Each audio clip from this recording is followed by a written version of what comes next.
Boa noite. Em primeiro lugar, sejam todos super bem-vindos. Fico muito feliz de estar aqui num evento como esse, onde a gente fala de tantas questões que, para mim, são fundamentais no dia a dia. Eu ainda me espanto da gente falar de sustentabilidade como algo descartado das nossas ações cotidianas e das nossas ações como cidadãos. E pensar nesse cidadão, que somos todos nós, pensando nessa sustentabilidade a cada momento, a cada instante, e trazendo todas essas questões para a gente pensar esse ser cidadão diferente, é um privilégio. E ter nesse debate todos vocês e nossos convidados maravilhosos. Então, eu queria dizer da alegria de estar aqui nesse momento com vocês. A primeira edição meu nome é Ana Tornaghi, eu trabalho na Associação de Amigos do Parque Nacional da Tijuca, vocês viram o videozinho agora, que é uma instituição que cuida do Parque Nacional. E o Parque Nacional há muito tempo falava da vontade de se aproximar dos cariocas. E aí a gente viu no Live Mundi uma oportunidade incrível de trazer todos esses temas que são relevantes para a gente, para dentro do Parque Nacional. Poucas pessoas sabem, o Parque Lage faz parte do Parque Nacional. E para o Parque Nacional chegar até as pessoas também, em vez do parque ficar lá em cima, no topo do morro, esperando que as pessoas chegassem. Então, acho que a gente pensar, isso já começa como uma provocação para essa mesa, né? A gente pensar nessa cidade que 3,5% do território são o Parque Nacional, que quase 5% do espaço da cidade é unidade de conservação. Então, que cidade é essa? Como é que ela funciona, né? Então, acho que essa mesa traz um pouco essa provocação dessas múltiplas cidades, né? E de todos os encontros que ela proporciona. E de como a gente pode pensar nas singularidades, nos encontros dessas singularidades. Como a gente pode pensar nos fluxos dessa cidade. Como a gente pode pensar em que forma é essa de integrar essa cidade e quais são essas integrações que a gente desejaria de cada lado, de cada olhar, de cada canto. Então, eu fico muito feliz de trazer 3 pessoas com olhares muito diversos para a gente poder pensar nisso. Então, a primeira pessoa que eu trago foi um professor que me marcou muito, com um discurso que me pareceu um olhar interessante. Jorge Jauregui é arquiteto urbanista com escritório no Rio, ateliê metropolitano, atua permanentemente na articulação da cidade e da sociedade divididas. Estruturar a cidade implica, ao mesmo tempo, pensar a pluralidade mesma do real e dar efetividade a esse pensamento do plural. Ele vai trazer para a gente um olhar sobre essa estruturação de uma mega cidade contemporânea. Jorge, por favor.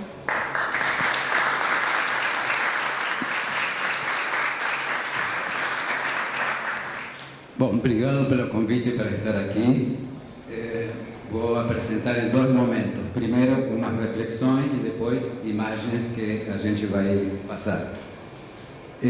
Quando Lorena me convidou, me colocou 3 tópicos. Um deles era como é possível manter milhões de pessoas vivendo em aglomerados urbanos. Então, meu comentário é, sem dúvida, recuperando o meio ambiente, reintroduzindo a natureza a diferentes escalas, pequena, média, grande e territorial, e humanizando as infraestruturas, ao mesmo tempo que buscando a cidade densa, compacta e conectiva. A greve dos caminhoneiros nos mostrou essa perigosa dependência de modo de mobilidade. Faltavam aí o trem, os barcos, os aeroportos, os portos. Então, como é que podemos pensar a estruturação destes grandes aglomerados urbanos, estes magmas urbanos contemporâneos? Para mim, sem dúvida, pensando em ágoras do século XXI, interconectadas por transporte público não poluente, estruturando a cidade dos fluxos aquilo que se movimenta, pessoas, materiais, culturas, informações. Então, articulando, estruturando a cidade dos fluxos como a cidade dos fixos, os lugares singulares, os pontos de condensação de urbanidades diversas. O segundo ponto que ela me colocou é como articular as vocações e potencialidades, as identidades dos territórios, do meu ponto de vista, em sociedades desiguais como as nossas, todas as latino-americanas, uma questão central é como a gente é capaz de articular o urbano com políticas de geração de trabalho e renda, que é o que vai permitir dissolver ou combater as desigualdades. Esses centros de geração de trabalho e renda, vamos ver que cara pode ter quando eu mostre as imagens, que tipo de espacialidade e de formalidade elas podem ter, esses centros. E claro que nessa articulação se trata de qualificar as periferias, através de arquiteturas e urbanismos que prestigiem os lugares. O terceiro ponto que ela me colocou foi integração entre áreas rurais e urbanas. Uma questão que a mim sempre me preocupou muito é como tratar as vias de acesso às cidades, as artérias conectivas, rodovias, ferrovias, bordas de rio, portos. As cidades brasileiras têm as entradas muito feias, seja rio, ou seja Búzios, ou a qualquer escala. Não há um cuidado com a paisagem e com a estruturação, com a transição do campo à cidade, do rural ao urbano. E as coisas se amontoam sem nenhum controle, se acumulam. Então, é necessário rearticular campo e cidade, o vegetal e o mineral, os cheios e os vazios. E para isso, o urbanismo e o paisagismo são instrumentos possíveis, não os únicos, mas que podem fazer grandes contribuições. Vou passar as imagens agora. Podemos desligar a luz?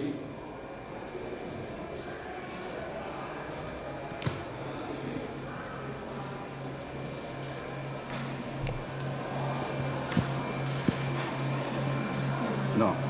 Sim. A questão, desde sempre, desde os gregos até agora, é a mesma. Trabalhar solidariamente o devir do mundo. Neste mundo cada vez mais individualista, mais consumista e pouco solidário. E para Cláudio Ulpiano, um filósofo que faleceu há já mais de uma década, as cidades são... Opa, apertei errado. Ainda não me familiarizei. As cidades são fluxos que passam, e dos mais variados: música, pintura, escultura, arquitetura, informações. O movimento, o tempo. Isso é uma cidade para um filósofo.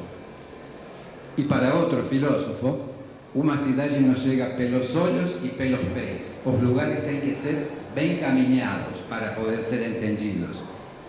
Nas nossas cidades latino-americanas, o percentual de cidade informal é alto, variando de 30% a 50% nos dois maiores países do subcontinente, México e Brasil, enquanto em Caracas chega a 60% e em Lima a 70% de informalidade. Mas as favelas, as áreas informais, são também uma zona espiritual. Não é um lugar apenas de carência, é também um lugar da criatividade. O que é uma cidade, então, para um antropólogo? É a configuração espacial definida pelo assentamento de construções estáveis, habitadas por uma população numerosa, densa e heterogênea, conformada essencialmente por estranhos entre si. Isso é uma cidade. O que é a urbanidade? É o modo de vida caracterizado pela mobilidade, a agitação como fonte de vertebração social e pela proliferação de urtimbres relacionais, não relacionados. Sociedade que normalmente se move e em ocasiões se movimenta. Junho de 2013, por exemplo. O espaço público são aquelas superfícies em que se produzem deslizamentos dos que resultam infinidades de entrecruzamentos e bifurcações, cenário das agitações humanas, onde a dimensão política e cultural está no centro da questão. Esses três elementos, cidade, urbanidade e espaço público, têm que estar relacionados numa cidade desejável de ser vivida. Não só relacionados, interconectados. E no que se refere ao espaço urbano, o poder público deve ter por função principal criar as oportunidades para os projetos de configuração de um espaço público que não resulte meramente um excedente das ações privadas. Para mim, depois de 20 anos de trabalhar com urbanização de favelas, urbanizar favelas implica, partindo da leitura da estrutura do lugar e da escuta das demandas, estruturar a ordem complexa que as caracteriza. Bem rapidamente, o magma urbano tenta ser definido por diferentes olhares, diferentes disciplinas, a psicanálise e o método da escuta das demandas, a associação livre e atenção flutuante, que é exatamente o que fazemos quando chegamos a um lugar pela primeira vez. Da filosofia aos conceitos para pensar o complexo, o multiplamente estruturado, rizoma, dobra, espaço liso, espaço estriado e outros. Do urbanismo e da arquitetura, a função insubstituível da leitura da estrutura do lugar para a formulação do esquema urbanístico e a reconfiguração da centralidade. Mas todas as engenharias, políticas sociais, aspectos sociológicos, aspectos legais, aspectos geobioambientais. Este é um projeto que eu fiz em Mumbai, na Índia, uns anos atrás, na época da crise econômica mundial. E um projeto que é para relocar 600.000 habitantes que moram nesta área, incorporando novos setores sociais. Uma área que na cidade de Mumbai tinha-se a parte histórica de Mumbai está aqui embaixo, aqui é a expansão, e então tinha se transformado num enclave para o crescimento da cidade. Com pouquíssimas pré-existências que mereceriam a pena de ser conservadas. O esquema de leitura da estrutura do lugar, que é sempre o ponto de partida, mostrando o entrelaçamento das questões, a acessibilidade ao centro, as relações com o mar da Arábia, aqui, ou seja, aí sai no mar da Arábia e este é uma espécie de mangue que está em frente à área e as estratégias de paisagem, então, propostas, uma favela enorme que tem uma dinâmica grandíssima de produtores de trabalho em couro, trabalho em plástico, fabricação de massas para consumo nos restaurantes, reciclagem de materiais.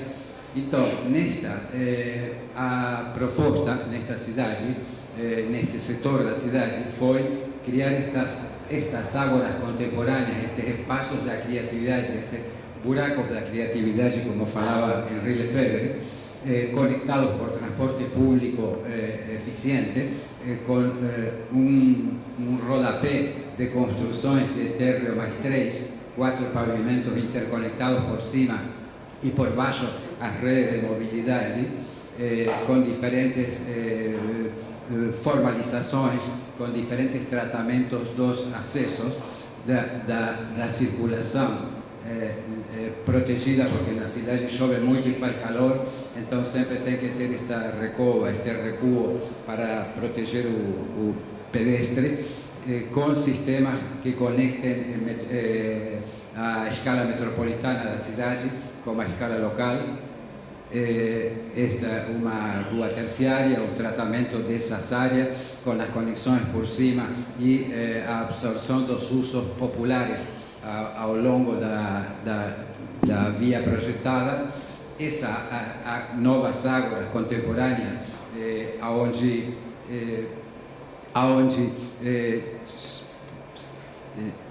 temos lugares de estar, que são lugares de estar, mas também tem escola, comércio, diversão, todo um conjunto de atividades que garantem vitalidade 24 horas por dia, buscando isso, buscando a cidade densa, compacta e conectiva 24 horas por dia.